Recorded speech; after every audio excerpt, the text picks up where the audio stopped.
Very kind introduction. More important, thank you for all that you do and provide leadership in the recovery community. And I appreciate you all being here today and allowing me to share some thoughts with you. This is a priority for me. And I have put forward a plan for addiction, recovery, and mental health. I would encourage everyone to go to my website to learn more about it, but I'm going to talk about it a little bit here. And you can go to my website, which is edforvirginia.com. Or also, I've got another website. I have 19 specific detailed policies to help all Virginians and make life better for all Virginians. And so my original website was edforvirginia.com, but I have so many policies, I had to open up a second website, and that website is forallvirginians.com. Because I will be a governor for all Virginians, and my policies benefit all Virginians. And in particular, today I want to talk about my plan for addiction, recovery, and mental health.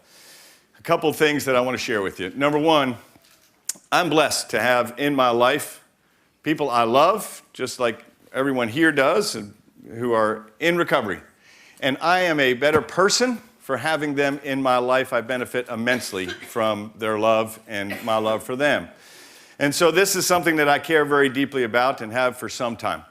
And when I looked into this and what we're dealing with here in the Commonwealth of Virginia, and the true epidemic that we are facing in terms of the opioid and heroin epidemic, I said, we have got to do something about this. You know, when I first started this campaign, I would make the point that on average, in Virginia, every day, 3 Virginians die from opioid or heroin overdose.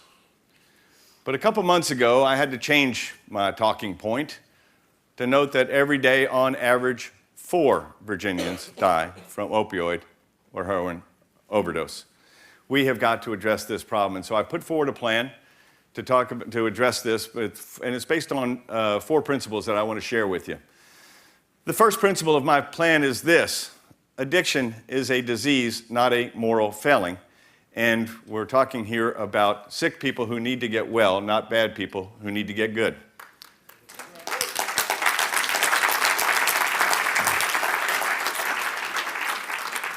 The second point is we are not going to arrest our way out of this epidemic, and we've got to get people help. The third thing is we need to focus on prevention as well as treatment. We need to get to the children before the drugs get to the children. We need to make sure that more people are not becoming, prey to addiction and falling into addiction themselves, and that we get and educate people sooner. And that's going to require being there sooner than we thought. Middle school, 4th and 5th grade is where we've got to start making sure that children know the dangers. And then the fourth thing is that when people need help, we've got to get them help.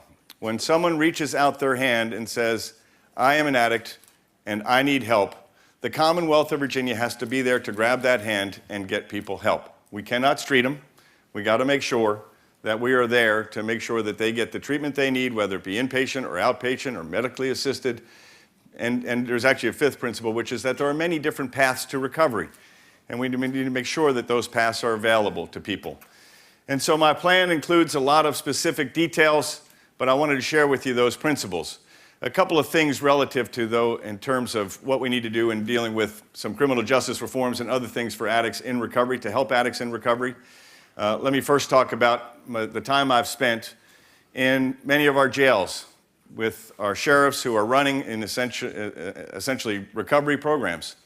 Here in Chesterfield County, John, I know you're active in what Carl Leonard is doing in Chesterfield County, and I've met with the 45 men and about 40 women now in the heroin addiction recovery program in the jails. And one of the things I came to realize is that the challenge people face when they come out of our jails and they're in recovery and want to stay active in their recovery, but they're unable to get a job.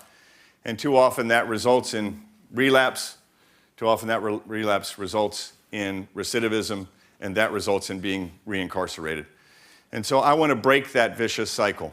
And one of the proposals in my plan is to incentivize employers to hire people who are coming out in a reentry program, to take a chance and hire somebody, an addict in recovery, but to mitigate, there's some risk to an employer, mitigate that risk, especially for small businesses, is to cover the cost of random drug testing on about a quarterly basis.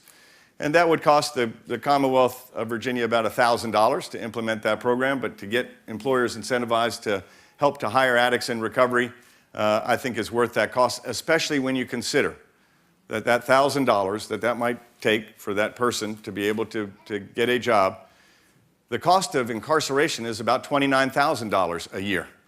And so you could look at that as a cost of $1,000, or you could look at it as a savings of $28,000 and saving a life at the same time, more importantly. And so I think that's an innovative approach, an innovative policy to help foster prisoner reentry. The other thing I want to do is for somebody who's on probation or parole, if they relapse, that they be able to come forward and say, I need help, I've relapsed, I need to get into a recovery program, and not have to worry about being reincarcerated for violating the terms of their parole or their probation. And that's a change that I would make as well.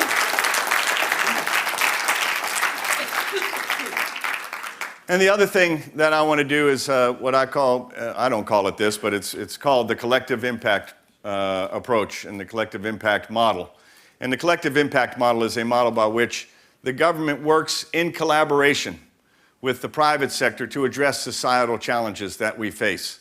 Not everything can be solved with a government program, but a lot of things can be solved with collaboration between the government and the private sector, including faith-based institutions, the creative community, the corporate community, the private sector. And what I've put forward in the collective impact model is a way by which the Commonwealth of Virginia, with me as governor, would have a program by which we work with these private sector enterprises to address 4 important societal challenges that we face. One is adoption and recovery, and adoption and foster care. And we are not doing as well as we should be in Virginia when it comes to foster care. Too many of our children are aging out. We're one of the worst in the country in that regard. And I want to fix that, and I also want to make us the most adoption-friendly state in the country. The second thing is closing the education gap that we have between communities and schools. The average African-American child in 4th grade in Virginia today, the average test score is half of that of the average white student in 4th grade, and the NAEP scores on math.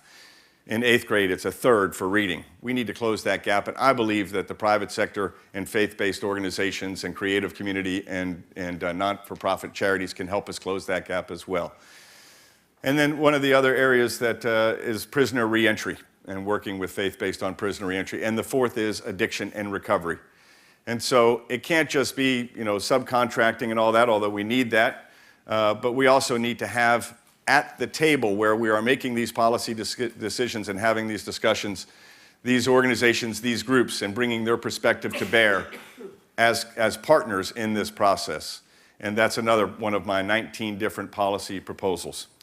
And so what I want you all to know, and let me make one other point, I want to address mental health too, because clearly there's a lot of co-recurrence and a lot of overlap between addiction, recovery, and mental health. And we need to improve our mental health programs here in the Commonwealth of Virginia as well, and I've put forward a plan to do that as part of my addiction, recovery, and mental health plan. One of the things we have to do is tear down these silos so that there's a greater continuum of care, and in fact that the money can follow the patient in the process. And that would assure that people don't slip through cracks in the process. And that's very important to me. And my policies and program would do that. And again, I would encourage you to look at all of this in detail, my detailed specific policy proposals at edforvirginia.com or forallvirginians.com. This will be a priority for me, and I want you to know it will also be a priority for my wife, Kathy, who I'm sorry she cannot be here with us today. She's on a separate campaign trail, but she has spent a lot of time, as I have, in the recovery community and with the McShin Foundation and with families and others. And what I want you to know, too, is that should I be elected governor of the Commonwealth of Virginia and Kathy Gillespie becomes our next First Lady, her priority as First Lady will be addiction and recovery and removing the stigma of addiction in our society. And as a First Lady,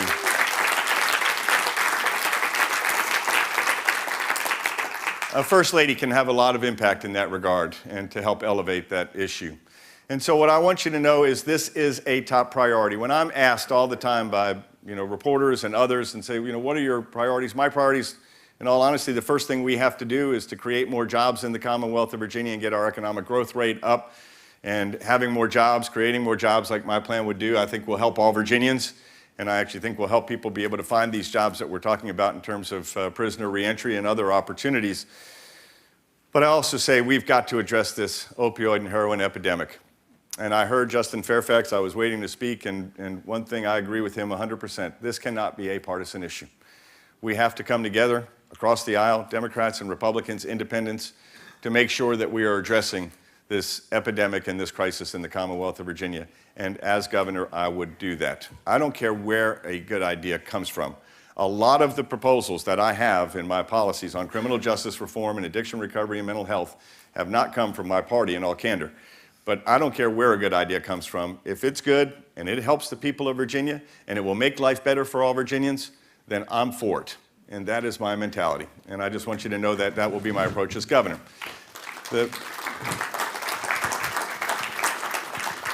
So I'll conclude with this. I see John's up. I'm about to get the hook. I want you to know what's in my heart. I want you to know what's in my head, and you can find that on my website and see these detailed specific policies. I want you to know what's in my heart here today.